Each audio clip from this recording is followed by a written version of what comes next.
దక్షిణావర్త శంఖం అంటారు, దానికి విశేషమైన శంఖం.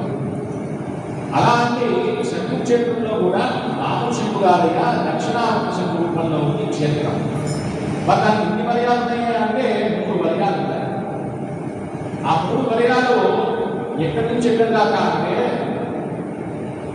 అంటే మీకు చూసుకోవడానికి అనుకూలంగా ఉన్నది కనుక 3 వలయాలు ఉన్నాయి కదా. ఇలా ఆ 3 వలయాలు ఎక్కడి నుంచి అంటే ప్రథమ వలయము ఆ దక్షిణ జగన్నాథ యొక్క ఆలయ ప్రాంగణం ఉన్నదే, ఆ ఆలయ ప్రాంగణం వరకు మొదటి వలయం.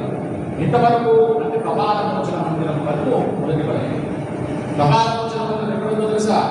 కుశల పశ్చిమ ద్వారాన్ని వెళ్తూ ఉంటే మనకి ఆ కుడిపాలు అంటే మనకి గల్లి నుంచి కుడిపాలు పోగానే కపాలమోచనం అని ఇంటికో టెంపుల్ ఉంటుంది, శివుడి టెంపుల్.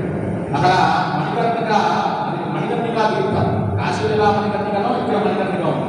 ఎందుకంటే పరమాత్మ పరమేశ్వర మనుషుడు జగన్నాథుడు అడుగుతాడు, శివాన్ ఇక్కడనే ఉందంటే అదేంటి జగన్నాథ, నాకు చక్కటి కాశీ ఉన్నది, గంగ ఉన్నది, మణికర్ణిక ఉన్నది, అది విడిచిపెట్టి ఎలా ఉండగలంటే ఆ పరమేశ్వరుడు కోసం మళ్ళీ ఇక్కడ మణికర్ణిక చేసినాడు.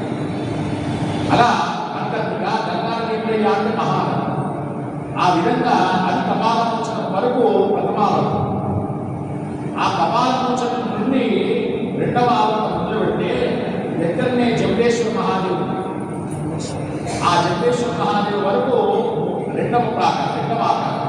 ఆ జంబేశ్వర మహాదేవుడు నుంచి వడమండల వరకు 3వ ప్రాకారం.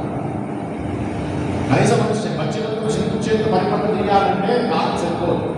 కనీసం ప్రతి ఆ వలయంలో ఉన్న ఆ ముక్కుని దర్శించుకుంటే ఆ వలయం యొక్క మొత్తం దర్శించుకున్నట్టు మనకు ఫలితం ఇస్తాడు. కనుక దగ్గరనే ఉంది జంబేశ్వర మహాదేవుడు. ఆ విధంగా ఈ 3ని చూసుకోవాలి. అక్కడ కపాలమోచనం దగ్గర చాలా విశేషమైనది.